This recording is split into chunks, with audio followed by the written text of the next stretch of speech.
want to, क्या लिखा हुआ है? want to, ठीक है। want मीन्स क्या होता है? चाहना होता है, ठीक है। अब मान लिया हम किसी को चाहते हैं, आप किसी को चाहते हैं, जैसे मैं चाहता हूं तो इंग्लिश क्या हो जाएगा? I want, मैं आपको चाहता हूं, I want you।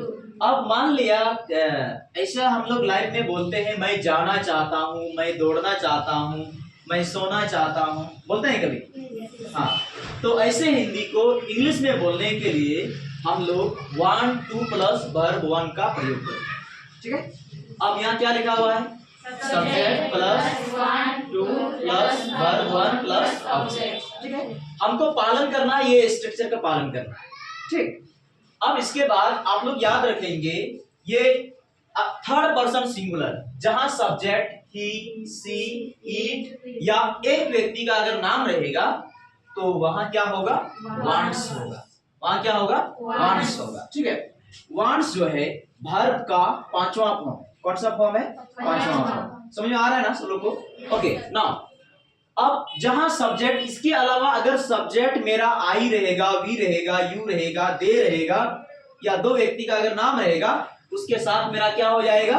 वांट हो जाएगा। और थर्ड पर्सन के साथ मेरा क्या हो जाएगा? वांट्स हो जाएगा।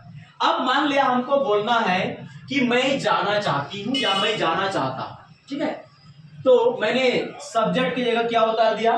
सब्जेक्ट को लिखा आई मेरा क्या हो गया? सब्जेक्ट। इसके बाद मैंने क्या लिखा? want to। इसके बाद क्या लिखना है? वर्ब का कौन सा फॉर्म लिखना है? पहला फॉर्म लिखना है, ठीक है। I want to go, Hindi क्या हो गया? मैं जाना चाहता हूं। ओके, अब मान लिया she wants to come, Hindi क्या हो गया? वो आना चाहती है। Okay, they want to dance, वे नाचना चाहते हैं। You want to speak English, आप अंग्रेजी बोलना चाहते हैं। Rinku wants to work, Rinku काम करना चाहती है। He wants to play, वो खेलना चाहता है। बनेगा आप लोग से? नहीं बनेगा? बन जाएगा। अब देखो, जब हम बोलते हैं मैं चाहता हूं, जैसे हम बोलेंगे मैं दौड़ना चाहता हूं, तो क्या हो जाएगा? I want to। मैं खाना चाहता हूं, I want to eat। मैं हंसना चाहता हूं, I want to laugh। ठीक है। तो ऐसे हिंदी को इंग्लिश में बोलने के लिए हम लोग किसका प्रयोग करते हैं? want to का प्रयोग करते हैं, ठीक है। अब इसके बाद दूसरी बात, जब दोनों वर्ब के बीच में टू आती है, दोनों वर्ब के बीच में अगर टू आती है तो सामने में जो वर्ब है ये पूरा को हम लोग क्या बोलेंगे? इंफिनिटिव बोलेंगे। क्या बोलेंगे? इंफिनिटिव बोलेंगे, ठीक है।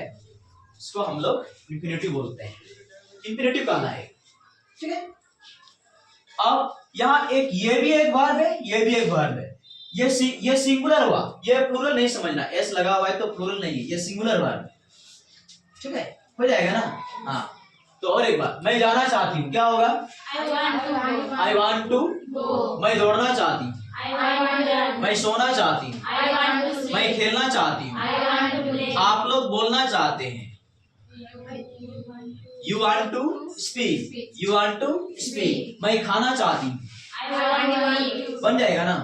हाँ, तो ऐसे हिंदी को इंग्लिश में बोलने के लिए हम लोग want to का प्रयोग करते हैं, बन जाएगा?